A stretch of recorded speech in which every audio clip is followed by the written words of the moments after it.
Hello, എല്ലാവർക്കും മണിക്കൂട്ടൻസ് കിച്ചണിലേക്ക് സ്വാഗതം. എല്ലാവർക്കും സുഖല്ലേ? ഇന്ന് ഒരു മൈക്രോ ഗ്രീൻ റെസിപ്പിയാണ്. ലാസ്റ്റ് വീഡിയോയിൽ നിങ്ങളെല്ലാവരും കണ്ടുണ്ടാവുമെന്ന് വിചാരിക്കണു. മൈക്രോ ഗ്രീൻ നമുക്ക് വീട്ടിലെ മണ്ണോടുകൂടിയും മണ്ണില്ലാതെയും എങ്ങനെ വളർത്താം എന്നുള്ളത് ഞാൻ പോസ്റ്റ് ചെയ്തിരുന്നു. അതിലൊരു റെസിപ്പിയും ഇട്ടിട്ടുണ്ടായിരുന്നു. അപ്പോൾ അതെല്ലാവരും ട്രൈ ചെയ്യണം. വീട്ടിലെല്ലാവർക്കും ഈസി ആയിട്ട് വളർത്താവുന്നതാണ് കേട്ടോ. അപ്പോൾ ഇത് പയറിൻ്റെ ഇലയാണ്, ചെറുപയറാണ് ഞാൻ ഇട്ടിരുന്നത്.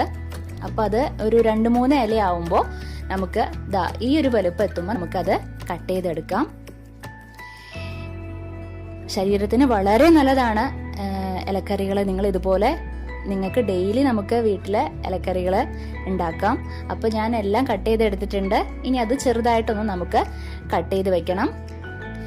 ഇനി സ്റ്റൗ ഓൺ ചെയ്ത് സ്റ്റൗവിൽ ഞാൻ പാൻ വെച്ച് പാൻ ചൂടാവുമ്പോൾ അതിലേക്ക് കുറച്ച് വെളിച്ചെണ്ണ ഒഴിച്ചു. വെളിച്ചെണ്ണ ചൂടാവുമ്പോൾ അതിലേക്ക് കുറച്ച് കടുക് ഇട്ടു. കടുക് പൊട്ടിക്കഴിയുമ്പോൾ അതിലേക്ക് ചെറിയ ഉള്ളി, വെളുത്തുള്ളി ഇതെല്ലാം അരിഞ്ഞു വെച്ചത്, ചെറിയ ഉള്ളി എടുക്കാൻ ശ്രദ്ധിക്കുക. അതെല്ലാം ഇട്ട് കൊടുത്ത് നന്നായിട്ട് വഴറ്റി കൊടുക്കുക. അത് നന്നായിട്ട് വഴണ്ടി വരുമ്പോൾ ഒരു ചെറിയൊരു ബീട്രൂട്ട് ഗ്രേറ്റ് ചെയ്തത് കേട്ടോ, ഗ്രേറ്റ് ചെയ്യാൻ ശ്രദ്ധിക്കുക. ഗ്രേറ്റ് ചെയ്തത് അതിലേക്ക് ഇട്ട് കൊടുത്ത് നന്നായിട്ട് വഴറ്റുക. അതിനുശേഷം ക്യാരറ്റ് ഗ്രേറ്റ് ചെയ്ത് ഒരു ഇടത്തരം വലുപ്പമുള്ള ക്യാരറ്റ് എടുത്തോളൂ കേട്ടോ. നന്നായിട്ടൊന്ന് ഇളക്കി കൊടുക്കുക.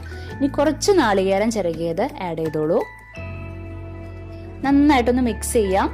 അതൊന്ന് വെന്ത് വരുമ്പോൾ അതിലേക്ക് പൊടികൾ ചേർത്ത് കൊടുക്കാം. മഞ്ഞൾപ്പൊടി, മുളക് പൊടി, പിന്നെ ആവശ്യത്തിന് ഉപ്പും ചേർത്ത് കൊടുക്കാം. എന്നിട്ട് നന്നായിട്ട് മിക്സ് ചെയ്തുകൊണ്ടിരിക്കുക. അത് നന്നായിട്ട് വെന്തതിന് ശേഷം തുറന്നു വെച്ചിട്ട് തന്നെ നിങ്ങൾ ചെയ്തോളൂ കേട്ടോ.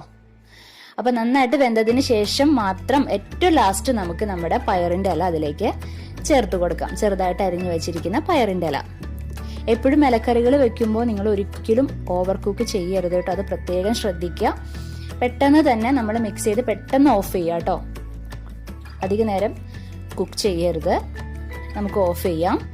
ഇനി അതൊന്ന് അടച്ചു വെക്കാം. നമുക്ക് ഒരു 2 മിനിറ്റ് നേരം അടച്ചു വെച്ചിരിക്കട്ടെ. ഇനി നമുക്ക് തുറന്നു നോക്കാം. നമ്മുടെ പയറിലത്തോരൻ റെഡി ആയിട്ടുണ്ട്. ശരീരത്തിന് ഏറ്റവും നല്ലതാണ്. നമുക്ക് ഫ്രഷ് ആയിട്ടുള്ള ഇലക്കറികൾ വീട്ടിൽ തന്നെ ഉണ്ടാക്കാം. നിങ്ങൾ എല്ലാവരും ട്രൈ ചെയ്യണം കേട്ടോ, മറക്കരുത്. അപ്പോൾ നമുക്കിനി അടുത്ത എപ്പിസോഡിൽ വീണ്ടും കണ്ടുമുട്ടാം. Okay, bye, thank U.